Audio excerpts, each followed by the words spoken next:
বিসমিল্লাহির রহমানির রহিম। চামচ কাটা ডাল। আমার আব্বা এই ডালটাকে সবসময় চামচ কাটা ডাল বলতো। আমি যতবারই এই ডালটা রান্না করি না কেন আমার আব্বার জন্য এত বেশি কষ্ট হয় কি আর বলবো। আপু ভাইয়ারা আপনারা বুঝতে পারবেন, যাদের যাদের বাবা মা বেঁচে আছে সব আপুদের বলছি, ভাইয়াদের বলছি, আপনারা যতটুকু সম্ভব আপনাদের দিক থেকে কতটুকু তাদেরকে আদর যত্ন ভালোবাসা এবং যতটুকু করা ততটুকুই করবেন। আমরা যতই করি না কেন বাবা মা যখন না থাকে তখন মনে হয় কত কিছুই না করার ছিল, তাই না আপু ও ভাইয়ারা?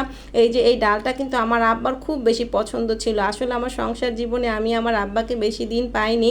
আমার আব্বার এই ডালটা খুব বেশি পছন্দের ছিল। আমি যতবারই রান্না করি না কেন কি বলবো, আমি কতবার যে ভয়েস ওভারটা ডিলিট করেছি, আমার এত বেশি কষ্ট হচ্ছিল ভয়েস ওভার দেওয়ার সময়। এই তো দেখলেন না আমি কিভাবে ডালটা রান্না করছি।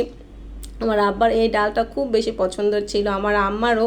এখন যাদের যাদের বাবা মা বেঁচে আছে তারা তো আমার মনে হয় এই পৃথিবীর সবচেয়ে বেশি খুশি মানুষ। তাদের কি আছে না আছে সেটা কিছু নয়, বাবা মা বেঁচে আছে এটাই তো বড় সম্পদ, তাই না আপু ও ভাইয়ারা? এই তো দেখেন আমার ডাল চচ্চড়িটা কিন্তু হয়ে আসছে। ভুনা বলেন চচ্চড়ি বলেন যেটাই বলেন না কেন, এখন কিন্তু আমি হালকা জালে এটা বন্ধ করে রাখবো জালটা। এখন ঢাকনা দিয়ে ঢেকে এই যে দেখেন আমার ডাল চচ্চড়িটা রেডি হয়ে গিয়েছে। আসলে আমি আপনাদের ডাল সম্পর্কে খুব বেশি বলতে পারলাম না, আমার আব্বা আম্মা সম্পর্কেই বললাম। এই তো দেখে বুঝে নেবেন। এই তো আমার ডাল রান্নাটা ডান। আল্লাহ হাফেজ।